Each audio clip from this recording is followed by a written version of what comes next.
This Week in Fish and Wildlife, sponsored by your local Montana Toyota dealers. Thursday morning time once again for This Week in Fish and Wildlife. We're on the road once again at Lewis and Clark Caverns State Park with Tom Forwood.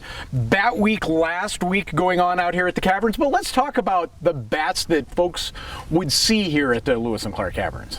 Sure. Montana has 15 species, actually. The United States about 40. So, a little better than a third show up in the state. And 10 of those 15 are right here at this little park. So in western Montana, we get more. We get some that are like the cave, like our Townsend's big-eared bats.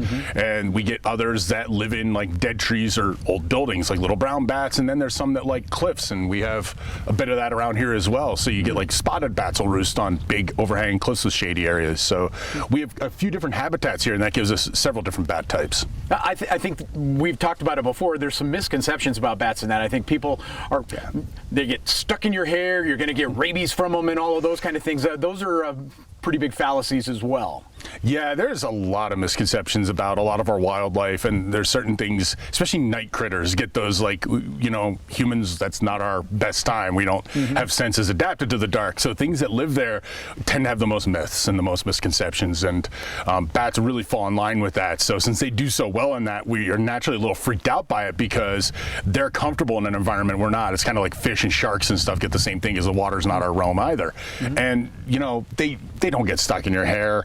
Rabies is very rare in bats, and in fact, bats, unlike a lot of other animals, don't typically get really rabid. It happens once in a while, but mostly they don't get aggressive. They just kind of go off, they get shunned from the colony and die somewhere quietly. So if you see a bat outside during the day acting weird, never approach it, never pick it up, anything like that, because it probably is sick. Doesn't mean rabies, but it does mean there's something probably wrong with it.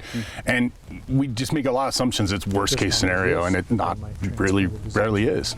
I think the thing that a lot of us forget about is if you see the bats flying around at night or in the early evening when you're seeing all of that, they're doing something that we really like them to do. They're getting rid of a lot of bugs, aren't they? Absolutely. They're the #1 control of mosquitoes once you get to about 8 o'clock at night, and that's obviously a good thing for us. In Montana, we don't have a lot of major crop pest problems, but we do have spruce bud moths, which hit our fir and spruce forests pretty hard. And our Townsend's big-eared bats here and spotted bats are mainly moth eaters, and they're one of the big controls of those insects. So there is, really strong values from our bat populations in controlling all kinds of pest problems. Has the Caverns had some challenges, because we do have the bats when you go into the entrance there, you first get a chance to see them from time to time, keeping them safe and isolated while we're still able to enjoy the Caverns? Oh, it's a really fine balancing act of protecting those bats and giving people a good experience. And we've kind of tweaked that over the years. We're constantly learning and developing and working with our tours to make it work better and have less impact on those bats.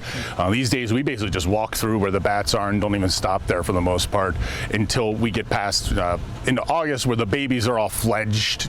That's a bird term, but it kind of applies to bats where they're all flying and active, and they're not sensitive. Before that, the pups, is what you call a baby bat, are real sensitive. Mom can drop one and then that's the end. And this year we had really low mortality, which is great, because I've seen years in the past that we've lost quite a few, but it's been a really good year for our bats in terms of what we call recruitment, bringing the little ones and getting them to that flight point.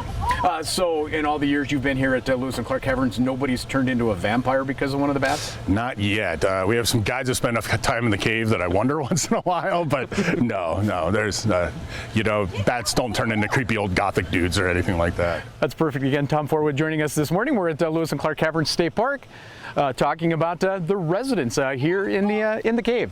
And that's This Week in Fish and Wildlife. This Week in Fish and Wildlife was sponsored by Toyota. Let's go places.